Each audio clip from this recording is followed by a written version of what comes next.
محمدا عبده ورسوله لا نبي بعده.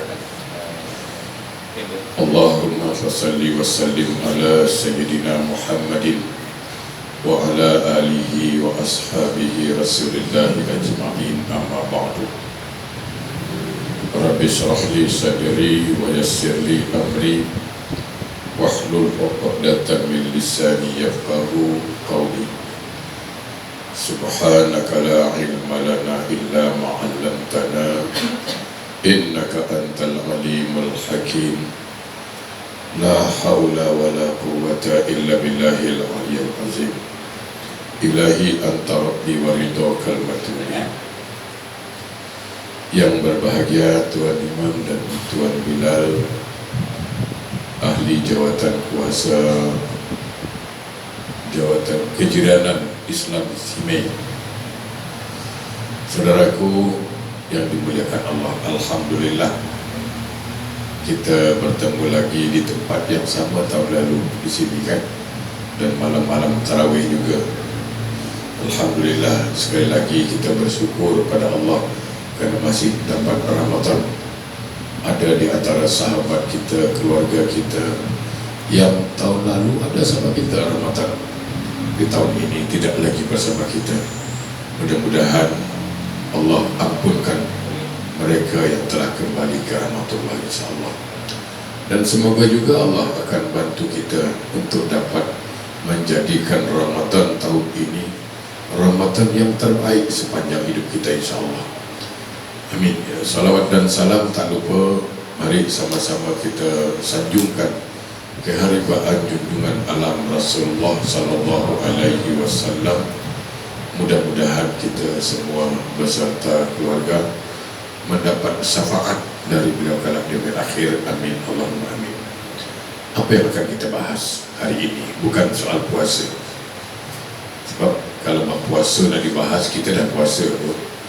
Nak cerita yang batalkan puasa, yang makruh dalam puasa, alah, bukan sekali di puasa dah tiap tahun, takkan tak faham juga lah, ya kan? Nah, yang akan kita bahas apa? Kajian ilmu kita, tajuknya kita cuba angkat, iaitu indahnya berbeza pendapat. Kita menjadi mempelajari kenapa dua sahabat Nabi, bahkan dua keluarga Nabi yang berbeza pendapat tapi akur, saling menguatkan. Kita pula kalau dah beza pendapat tak teguh, itu dia, ya kan? Kita belajar dari sejarah ini. Baik, kita mulai dulu. Ada satu sahabat bertanya kepada Ibnu Abbas radhiyallahu anhu. 3 soalan dia. Yang ditanya 3 perkara. Wahai Ibnu Abbas, tolong beritahu kami, jawab soalan kami. Pertama, apa amalan yang paling baik dan paling utama? Soalan pertama, apa amalan yang paling baik dan paling utama? Soalan kedua, apa hari yang baik dan utama? Soalan ketiga, apa bulan yang baik dan paling utama? Ini satu soalan, 3 soalan, iaitu pertama, apa amalan yang paling baik dan paling utama? Yang kedua, apa hari yang paling baik dan paling utama? Dan yang ketiga, apa bulan yang baik dan paling utama? Maka Ibnu Abbas radhiyallahu anhu menjawab, sungguh amal yang paling baik dan paling utama solat. Itu jawaban Ibnu Abbas. Kira-kira sepakat tak kita? Itu dulu soalannya. Dengan pendapat Ibnu Abbas ni sepakat tidak? Ini belum cerita pendapat beza tau.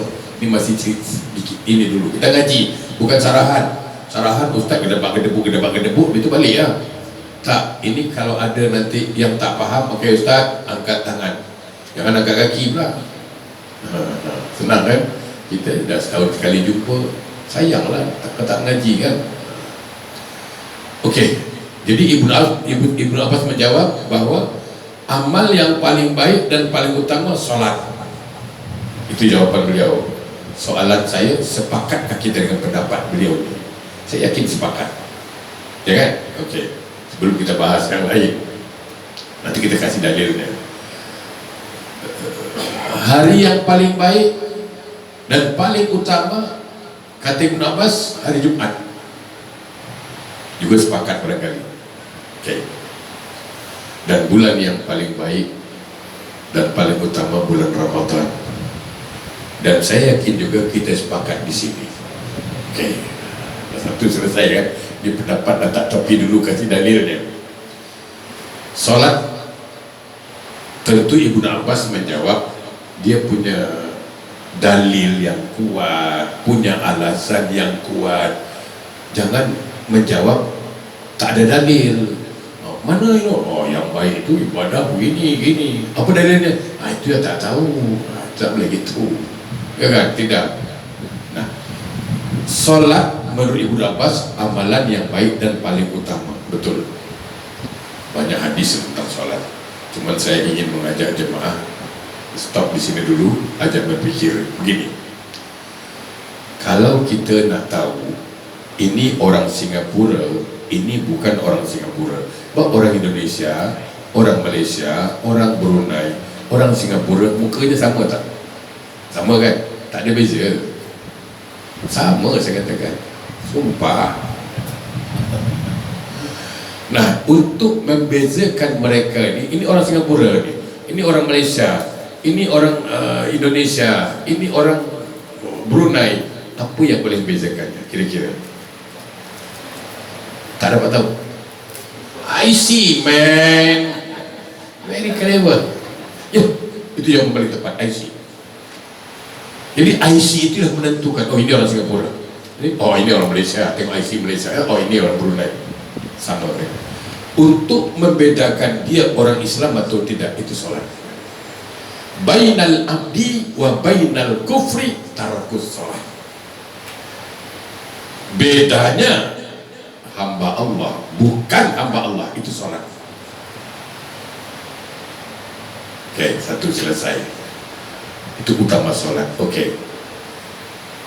Walaupun dia lahir di Singapura, besar di Singapura, tapi tak ada IC, macam mana kira-kira? Secara kenegaraan dia tidak diakui. Betul? Kira-kira betul tak? Walaupun lahir dari perut orang Islam, nama Islam, tapi ketika dia tinggalkan solat, ini masalah besar ni. Diragukan keislaman, itu masalahnya. Ya, silakan rujuk Quran. Wa minan nasi may yaqulu amanna billah wa bil yaumil akhir wa ma hum bimu'minin. Banyak orang berkata aku beriman pada Allah dan Rasul, itu kan kata dia. Iman perlu bukti, ada meja, ada kursi, ada cerita, ada bukti. Ya kan? Itu iman. Saya kasih contoh lah. Lampu ni hidup, kenapa boleh hidup? Ini saya ada soalan supaya senang. Boleh berfikir kita, lampu ni boleh hidup kenapa? Ada apa di sini? Yes, current. Betul lah tu, 40 markah. Nah, current itu nampak tak? Tidak. Membuktikan ada current atau tidak hidup dia. Nah, iman itu tidak nampak. Membuktikan imannya ada atau tidak, hidup sholatnya. Itu buktinya. Sama. Ini tak ada current. Mana kau tahu? Tak hidup pun. Ada dua kemungkinan. Mungkin lampunya yang rosak atau current yang tidak ada. Sama kan? Orang tak sholat ada dua kemungkinan. Mungkin urat sarafnya yang hilang, putus. Ya, kalau orang gila kan tak wajib solat, kan dua tak boleh solat. Satu, perempuan datang bulan, kedua laki-laki datang gila dia. Tak usah solat itu. Makanya kan di antara dua, sama, saya minta maaf. Ketika orang bertanya dengan saya, Ustaz, bagaimana ada orang Islam tidak puasa tapi ikut raya? Kan banyak itu. Saya bilang ada dua yang putus di situ. Satu, urat malunya putus. Ya kan? Satu, urat malunya putus, kedua, urat sarafnya putus. Kalau dia sehat, dia tak akan ikut raya. Kenapa yang dirayakan dia? Saya tak mau buka dalil dia pingsan. Buka Quran surat Al-Baqarah 185, itu dalilnya, walitukmilul iddah walitukabbirullah ala ma hadakum wa la'allakum tashkurun. Sempurnakan bilangan puasamu dulu 29 atau 30. Jadi puasa dulu kau. Sudah puasa baru walitukabbirullah, baru kau bertakbir. Kau tak puasa duduk tepi ya, kau ikut pula dah. Dia pula datang lebih dulu dari ke masjid. Dia ingat malaikat buta ke tak nampak perangai dia. Itu maksud geram. Maaf wak ini. Perasaan begini ya Allah, macam mimbar semua. Betul lah. Ya kan? Allah mahadakum, kenapa kita boleh berpuasa? Bukan kerana kita alim, bukan kerana kita buat, kerana hidayah itu. Maka Allah katakan wala'allakum tashkurun, bersyukurlah engkau. Jadi kita berpuasa ni nanti raya tu wujud rasa syukur. Dia tak puasa, apa pula dia kepo pula dia tu. Minal aidin wal faizin, apa lah jin-jin kau ni? Apa? Ini itulah dua putus tu. Urat malu putus, urat saraf putus. Kalau sehat urat malu dia tak mungkin dia raya. Apa yang rayakan dia? Ya kan? Apa dia? Dia pernah rayakan dia. Orang kalah kan merayakan kekalahan dia. Kalau kita raya wajar lah, kita kan berjuang sebulan Ramadan kan, ya kita rayakan hasil perjuangan kita Ramadan itu kan. Lah dia apa yang rayakan dia? Itulah karena urat malu tak ada, ikut juga lah. Astagfirullahaladzim, Jamal. Okey, kita tinggalkan dulu.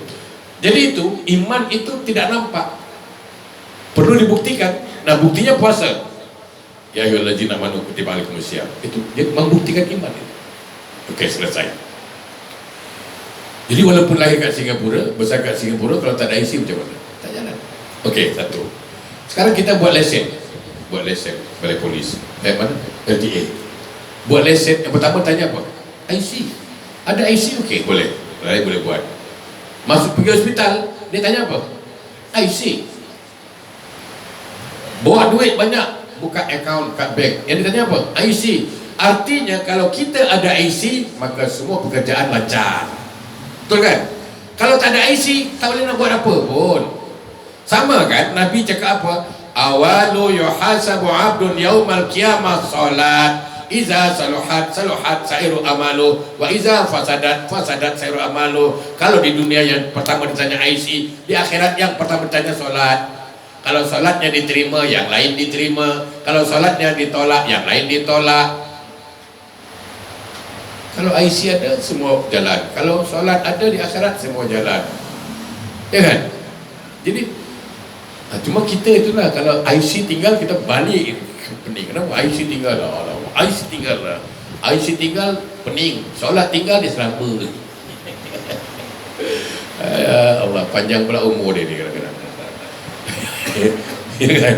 Ya, IC tinggal, kita handphone tinggal, IC tinggal, kita kalau kabut. Tapi solat tinggal macam biasa je, nothing. Tak ada masalah. Mana yang penting IC ke solat? Ya kan? Tapi itulah kita ni. Keislaman kita tu masih lah. Kita maka jangan sok-sok alim lah. Kita ni bukan orang alim. Jangan sok-sok alim lah, sok-sok ahli surga pula dah. Macam dia pula ahli jatuh ke surga. Nak masuk suka-suka je. Ya, kita bincang lagi. Okey, itu solat. Diakui lah, itu utama.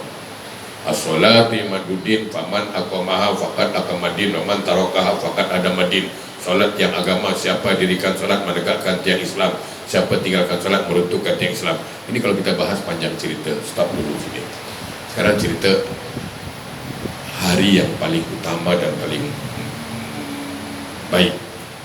Ibnu Abbas jawab apa? Hari Jumat.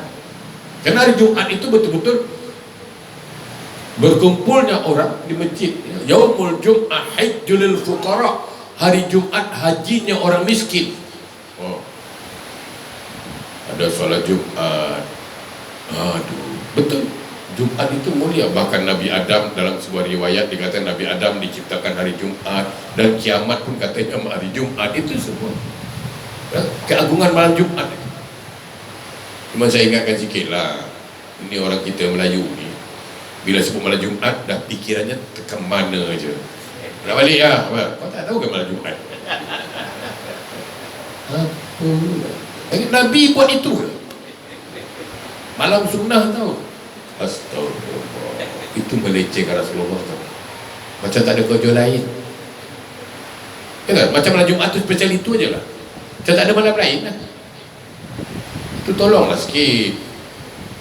Asal malam Jumaat dia balik lah. Kenapa? Ini malam Jumaat tau. Malam sunnah tau.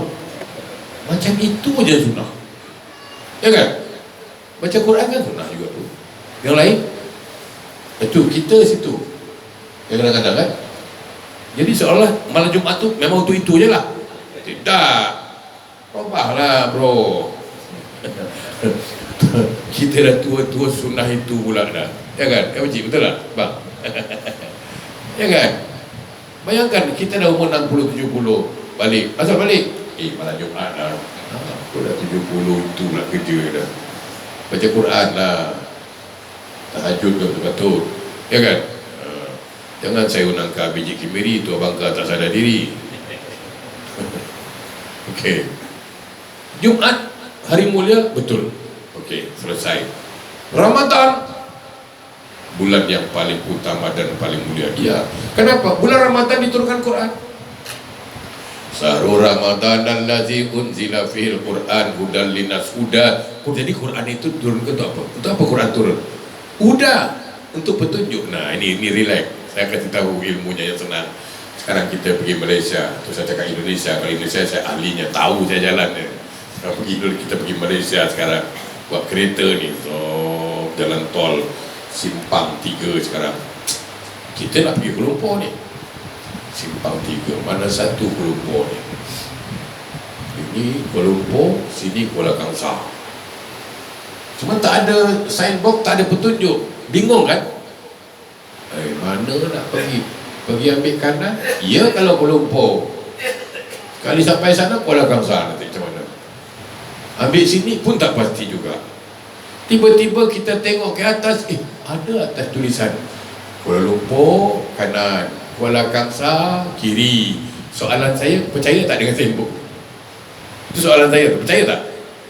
Oh, percaya, bagus. Buatan siapa tu? Manusia kan? Oh, kita percaya betul. Quran tu signboard kehidupan, apa kena asal tak percaya pula? Kita hidup dua persimpangan antara surga dan neraka, apa? Memerlukan petunjuk kan? Quran itu kenapa tak dipakai? Tengoklah. Cuba kan, betul kan? Kita pergi tengok Kuala Lumpur, kita pun sini ambil kanan, datang kawan-kawan, Kuala Lumpur mana ni? Ini Kuala Lumpur ke? Bacalah, cuy, marah pula kita tu. Kau tengoklah Kuala Lumpur, karena kita yakin betul ini petunjuk. Buatan manusia, yakin betul. Kenapa buatan Allah? Itu masalah. Pertanyaan kita, bagaimana Quran menjadi petunjuk kalau dia tidak dibaca dan tidak dilihat? Itu persoalan masalah di sana. Samalah kalau di sini, saya tengok di sini bagus, di Singapura ni bagus disiplin, tak macam kampung saya lah. Sini kalau lampu merah, walaupun tak ada orang, dia tak pergi tu. Indonesia jangan buat, lampu tu biru semua tu. Kalau tak ada merah, betul. Kalau kampung saya tu kalau tak ada orang, lampu hijau semua, tak ada merah. Begitu lampu merah dia pun jalan, so datang polis, sini. Kau tak nampak lampu merah? Nampak pak. Kenapa kau jalan? Aku tak nampak bapak. Ni tak nampak bapak tu dia. Bukan tak nampak lampu merah. Lampu merah nampak pak, bapak tak nampak dia. Kenapa orang tak mau langgar lampu merah tu? Pasal tak ada kereta tu. Ada CCTV, ada kamera. Betul kan? Pertanyaan saya, dia takut melanggar tu kenapa? Kerana takut CCTV. Ya kan? Saya mau tanya, kenapa tak takut sama Allah? Mana yang lebih tajam, CCTV atau dengan al-basirnya Allah?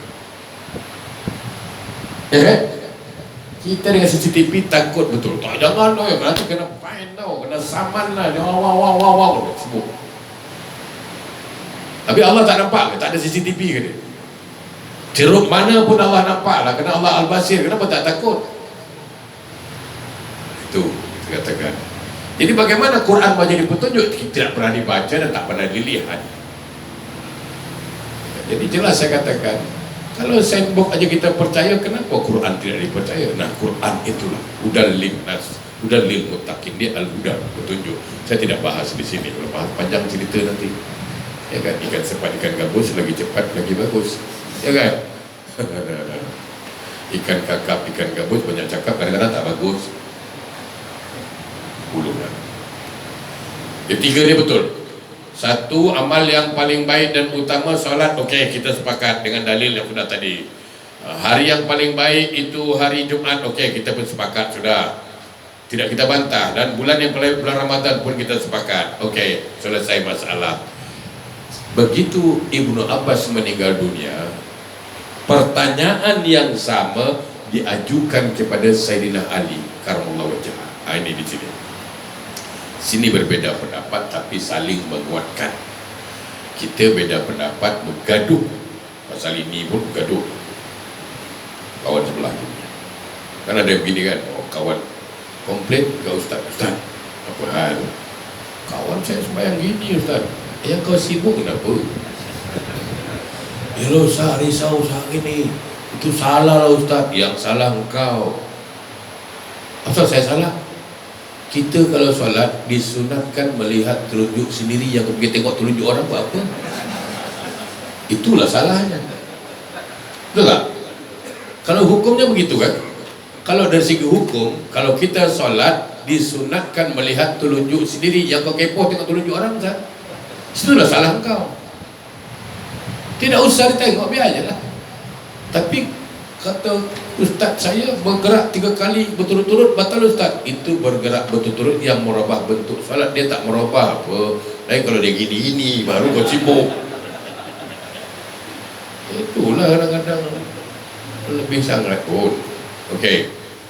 Soalan yang sama diajukan kepada Sayyidina Ali. Wahai Ali, kami pernah bertanya kepada Ibnu Abbas radhiyallahu anhu masa dia hidup. 3 soalan. Pertama soalan, apa amalan yang paling baik dan paling utama? Ibnu Abbas menjawab, solat. Dan kami sudah percaya. Apa hari yang paling baik dan paling utama? Ibnu Abbas jawab, hari Jumaat. Kami pun percaya dan kami sepakat. Dan apa bulan paling baik? Ibnu Abbas jawab, bulan Ramadan, dan kami sepakat. Cuma kami tanyalah, pendapat kau macam mana? Ali jawab, andai kata kau orang pergi tanya soalan yang sama kepada semua ulama dari timur sampai ke barat, tanyalah semua ulama, jawapannya sama dengan Ibnu Abbas kecuali aku. Oh, something different, ada lain sikit. Wah, ini Ali ni kan babul ilmu, dia pintu ilmu, dia agak lain sikit. Wah, kau lain Ali, aku lain lah, bukan macam Ali Semek. Puasa-puasa isap rokok, ya kan? Bubur Ramadan, bubur lambuk minta, puasa tidak. Orang buka maghrib, dia asar dah buka. Ya kan? Okey. Kata Sayyidina Ali, andai kata kau ajukan soalan yang sama kepada semua ulama Masyriq wal Maghrib, jawapannya sama kecuali aku. Oh. Kalau kau macam mana Ali? Okey. Amal yang paling baik dan paling utama menurut Ibnu Abbas, solat, iya. Dia tak bantah, iya dia cakap. Tapi menurut aku, menurut saya, amal yang paling baik dan paling utama ialah apabila amal itu diterima Allah. Di sini poinnya. Di sini poinnya. Jadi walaupun dia solat, bacaannya hebat, Allahu Akbar, oh, bacaan Qari Imam Madinah, Alhamdulillahi Rabbil Alamin Ar-Rahmanir Rahim. Mantap betul lah Imam Babur. Belum tahu Allah terima solatnya kalau dia tak tegur siapa dengan kawan 3 hari lebih jom. Jom, ya kan? Belum soleh, salah tetap. Jadi amal yang paling baik, amal apa? Amal itu kalau diterima Allah, itu baiklah tu. Di situ kita kadang-kadang Makanya jangan tertipu dengan orang bolak-balik pergi masjid, jangan tertipu dengan orang pakai sorban, pakai jubah, belum tahu. Ya kan? Kalau tidak ikhlas sudah.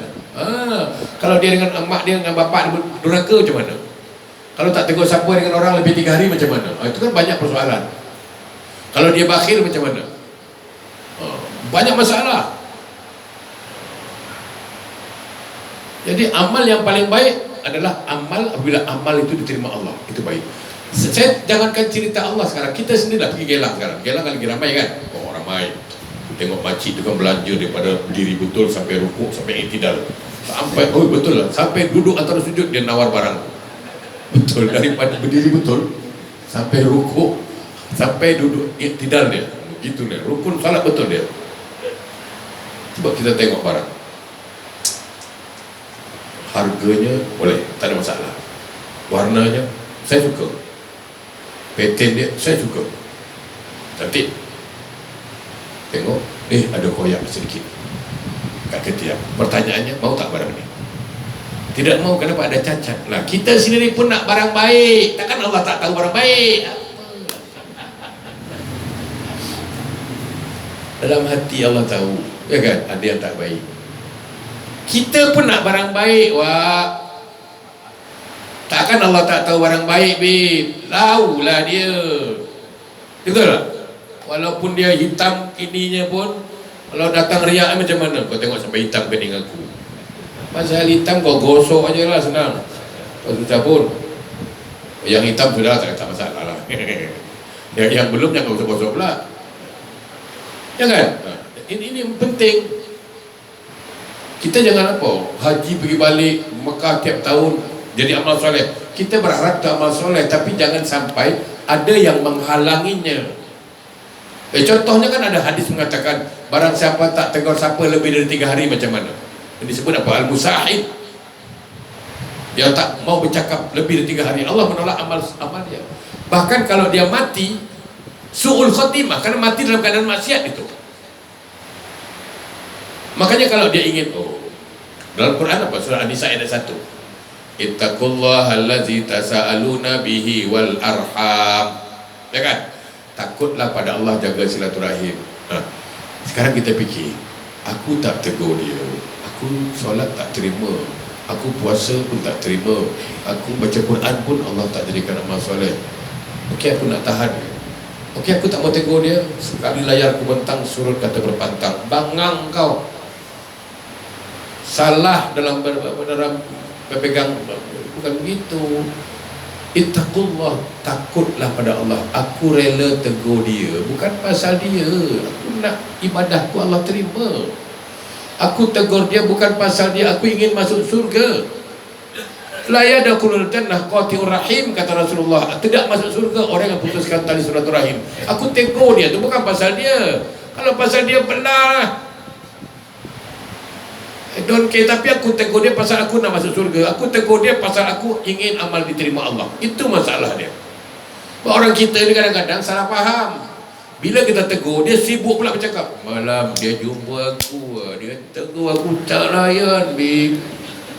Ini bahlul pun satu.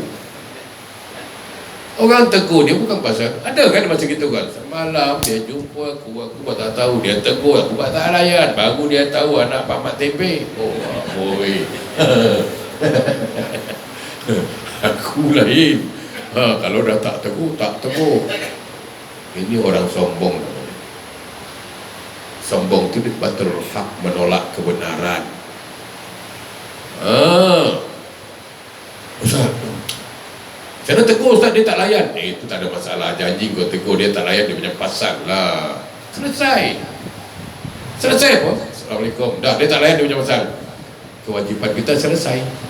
Ustaz, saya memang tak tegur lah Ustaz. Pasal dia kes lah Ustaz tu hari. Tapi Ustaz dan sarahan, saya dengar Ustaz, macam nak cari dia Ustaz. Tapi saya tahu nombor telefon dia Ustaz. Kau WhatsApp lah.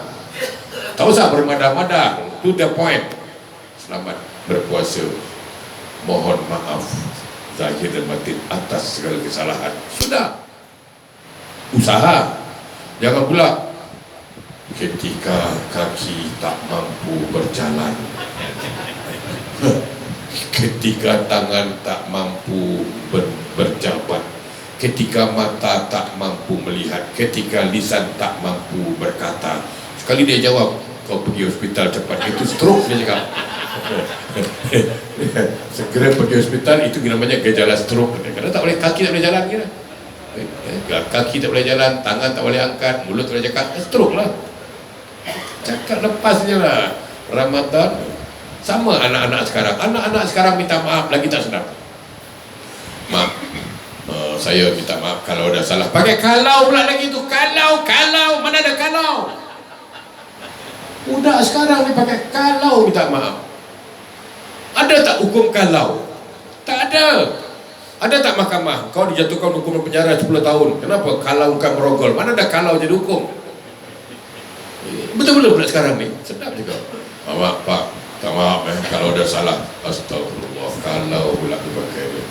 Berarti dia tak ngaku salah, Pak. Betul tak? Kalau ni jangan dipakai. Mak, saya minta maaf, memang saya banyak salah. Kan selesai. Pakai kalau lagi, isteri pun gitu juga pagi raya. Bang, I minta maaf kalau ada salah. Nak kena lempang dia ni. Kalau pula dah. Pasti ada salah, apa? Kalau lagi dia. Kalau tak boleh dipakai. Sama dengan kita suami pun dengan isteri. Raya ni abang minta maaf, memang abang ada salah. Kan selesai. Baik, kalau pula dah. Kalau tu tidak pasti. Antara dua kemungkinan, iya atau tidak. Itu kalau. Maka gunakan bahasa yang bagus. Ini kadang-kadang kita nak kena betulkan semua ada tua-tua ganyot ni. Betul lah. Ya kan? Termasuk saya jugalah. Ya kan? Betul tak? Betul bang? Relax bang.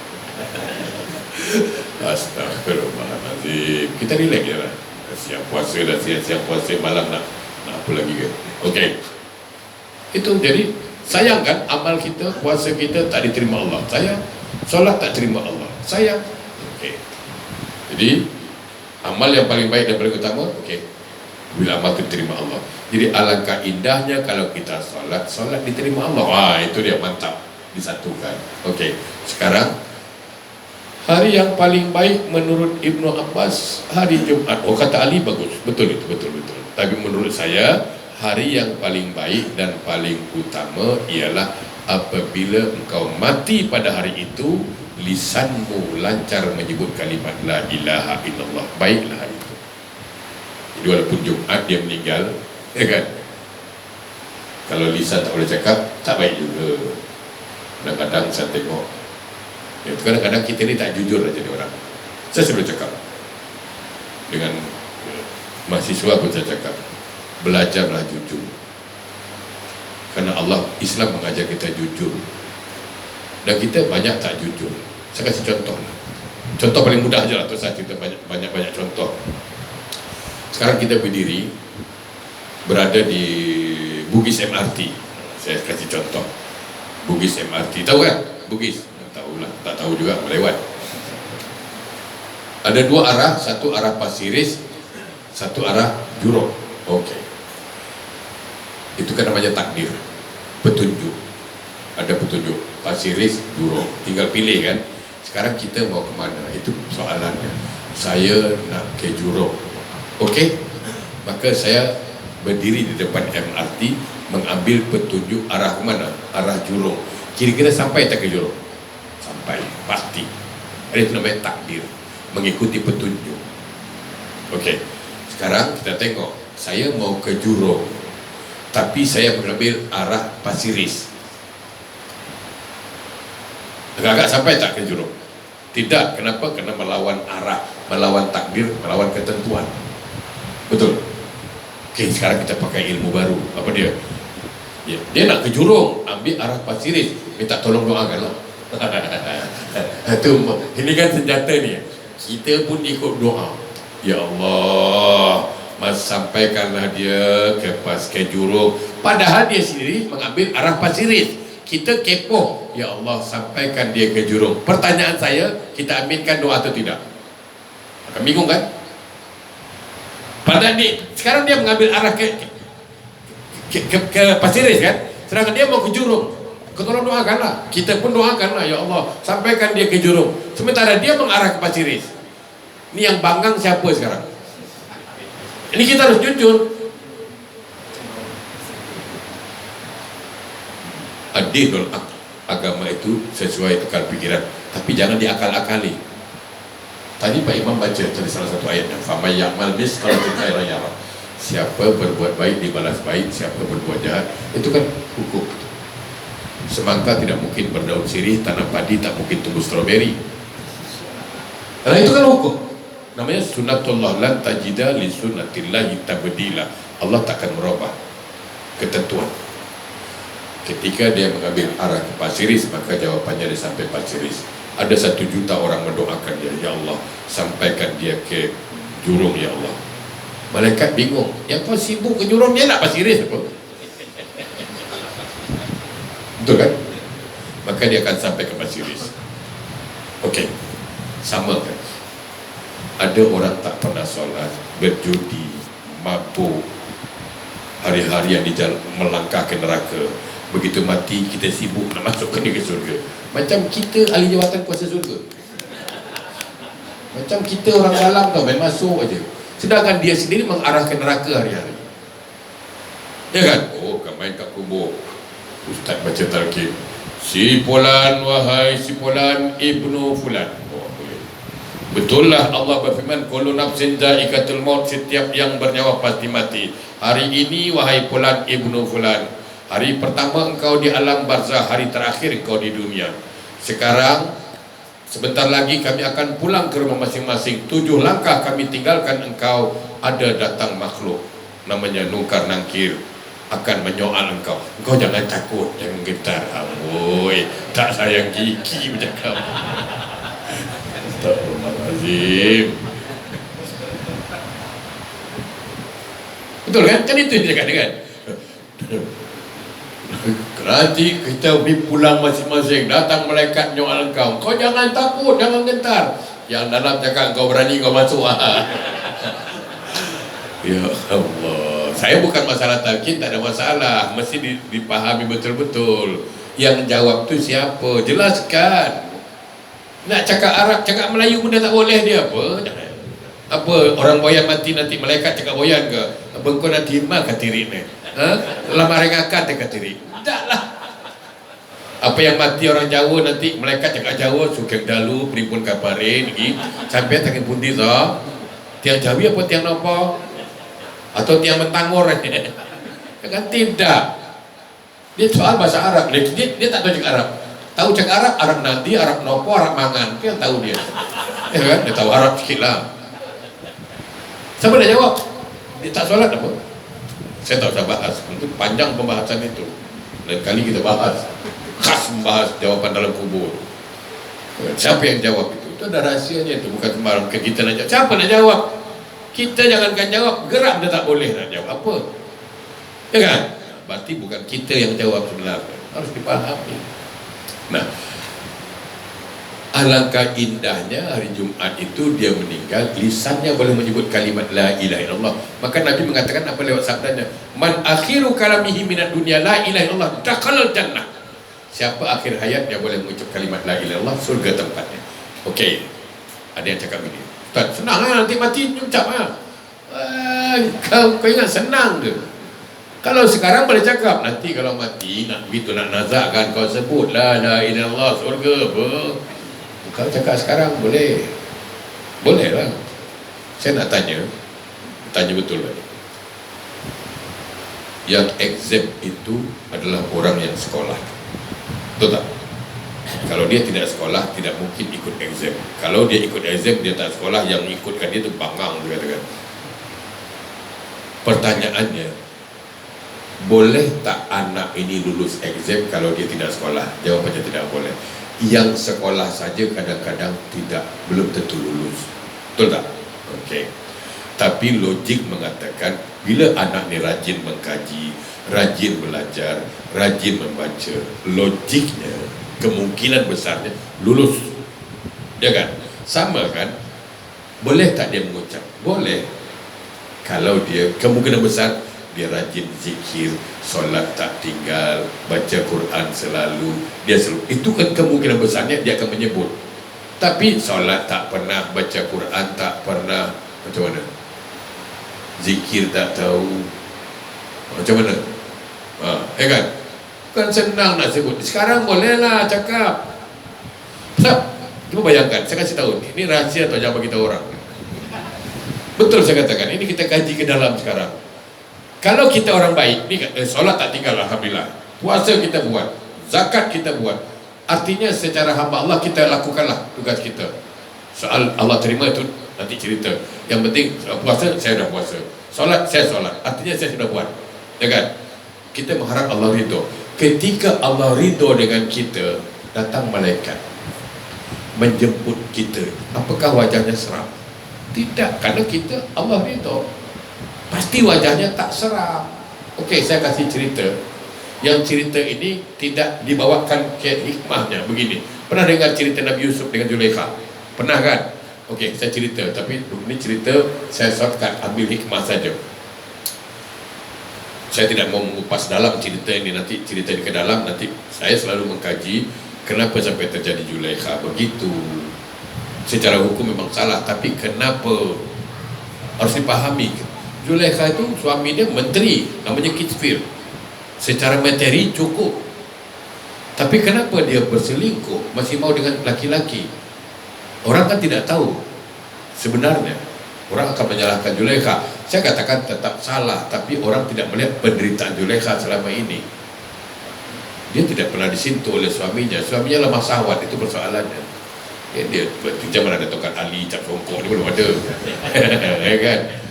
Belum ada. Dulu mana tahu orang Tongkat Ali. Sekarang baru sampai Ali pun tak ada tongkat dah. Okey, tinggalkan cerita itu. Banyak orang mulai menceritakan Zulaikha, sehingga Zulaikha memanggil perempuan itu, apa diberikannya? Pisau dan buah-buahan. Itu sejarah dalam hadis. Bila pisau dipegang, buah-buahan dipegang, Yusuf disuruh keluar. Yusuf, keluarlah kau Yusuf. Ketika Yusuf keluar, semua perempuan ini ternganga-nganga melihat wajah Yusuf yang tampan, sehingga yang terpotong bukan buah-buahan tetapi jarinya. Betul. Nah, dalam sejarah tidak dikatakan menjerit perempuan itu kesakitan ketika dipotong jarinya. Tidak ada begitu. Yang ada apa? Tanpa terasa terpotong jari-jarinya. Tanpa terasa terpotong jari-jarinya ketika melihat tampannya wajah Yusuf. Secara akal sehat, potong jari sakit. Don't try at home. Ya kan? Secara logik kan sakit itu. Tapi dalam hadis dikatakan, dalam sejarah dikatakan tidak ada terasa.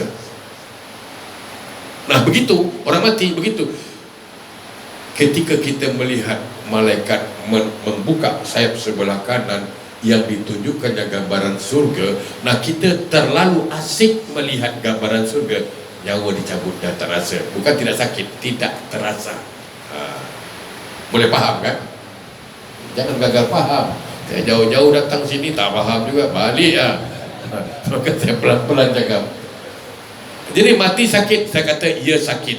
Tapi ketika dia, sebab kalau orang mati itu orang beriman yang baik, Allah akan nampakkan nanti gambaran surga. Kita kena asyik melihat surga. Itu satu. Jadi orang tak talkinkan pun kita ingat. Kenapa? Malaikat mau cabut nyawa itu pun muka tak seram. Dia muka bersahabat, muka orang rindu lah. Jadi kita pun relax aja. Senang aja. Memang kita ingat. Tapi bayangkan kalau penyangga yang mati macam mana? Sembayang tidak, mengaji tidak, durhaka dengan mak bapak, lagi minum arak. Enggak, malaikat datang muka baik ke? Macam ceti ya datang dia. Macam nak bagi dia, muka seram. Itu jam kita kalang kabut. Mana nanti malaikat tunjukkan gambar neraka lagi, mana malaikat datang seram lagi, yang Pak Imam pula sumbatkan talqin lagi, kalang kabut saya katakan. Dia tak boleh cakap dah. Ketakutan datang kenapa? Gambaran neraka. Dia tak ingat lagi itu. Itu. Apalagi dia anak durhaka, memang tak boleh. Double confirm anak durhaka tak boleh ucap.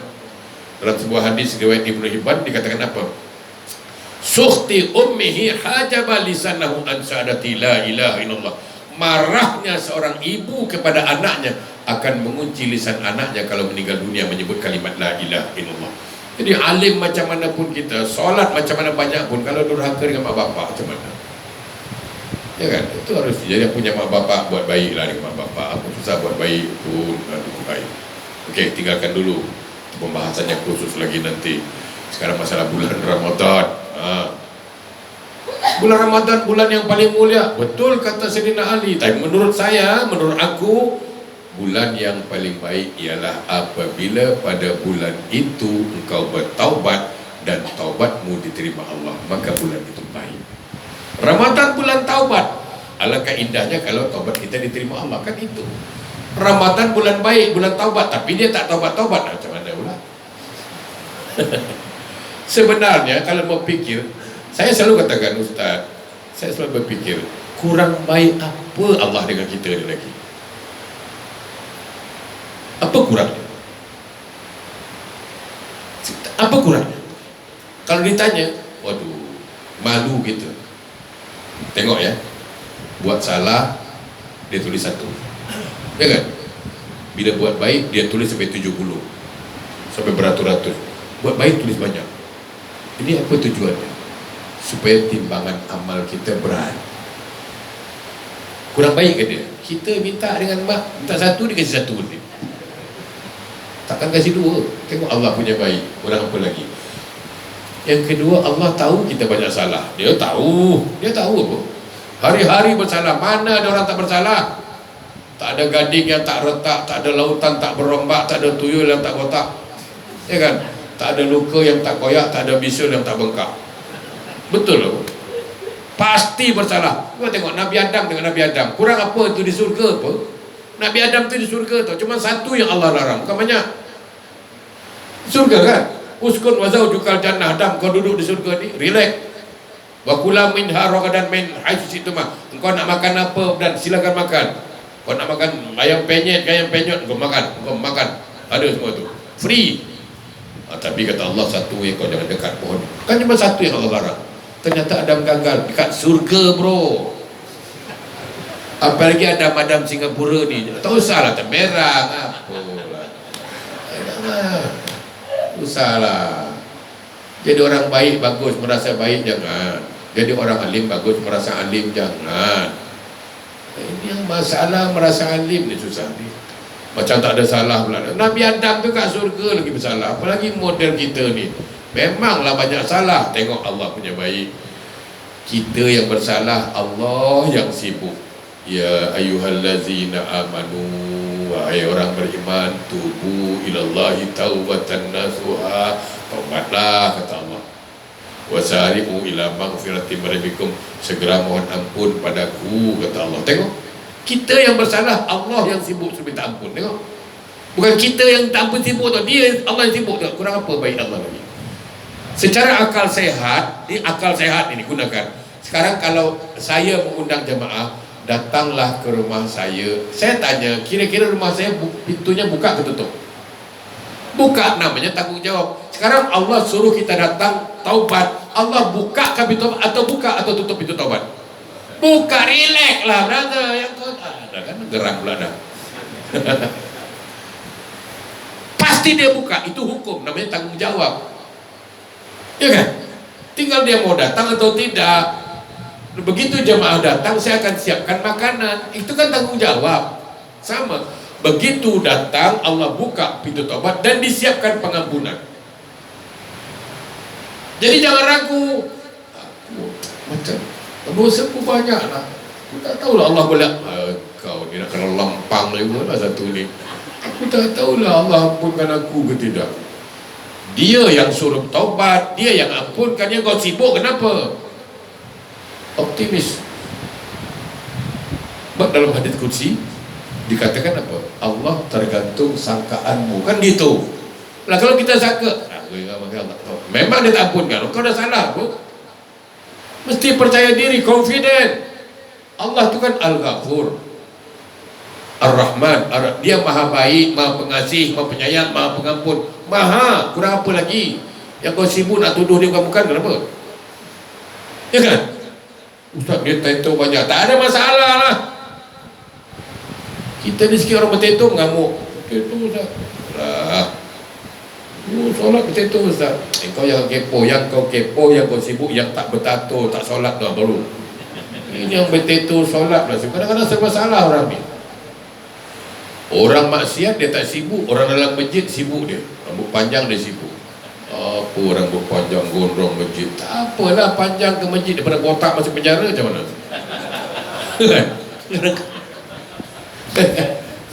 Ya betul, saya tak kira. Saya betul. Mungkin Haji Ramlan tak teringat mungkin. Saya dulu setiap jam 1 malam sampai 1:30 ada dekat Polo. Situ orang anak-anak kuda kan. Siapa yang beri ustaz datang? Saya datang. Saya bilang tak apa, kau undang aku. Semua anak kuda itu. Saya sarahan itu. Lama-lama itu kalau setiap jangan makin ramai dah, jemaah makin kurang. Mula-mula ramai, lama makin kurang, makin hisap. Lama-lama berhenti jadi kuda. Tak ada kerja kuda lagi. Kan enam. Saya datang satu malam di bawah pokok beringin. Saya tak tahu apa nama. Orang hantar saya sana lah dulu. Tapi sarahannya beginilah, berbual. Saya masuk sikit-sikit. Tak ada geram sok. Tak apa. Itu ni biasalah. Saya cerita gini-gini lah. Kasih dia senang dulu. Nanti dia sendiri aku sadar. Islam tu kan simple. Jangan pula kau ni apa? Janganlah gitu. Allah maha baik, engkau ni yang tak baik.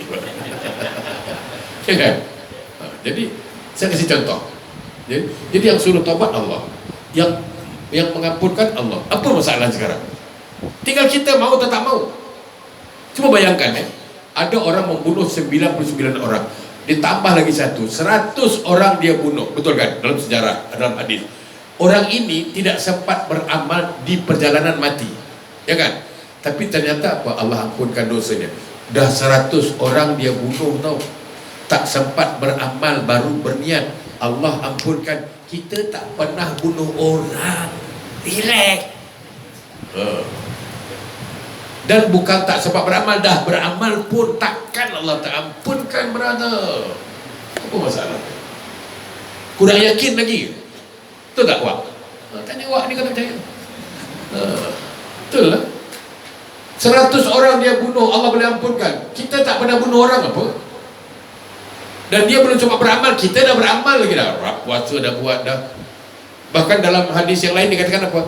Ada seorang pelacur menolong seekor anjing kehausan, ya kan? Dia tolong anjing kehausan. Pertolongan itu mendatangkan rahmat hidayah Allah, Allah ampunkan dia. Kita bukan tolong anjing, anak yatim kita tolong, orang miskin pun kita tolong. Takkan Allah tak ampunkan? Apa hal?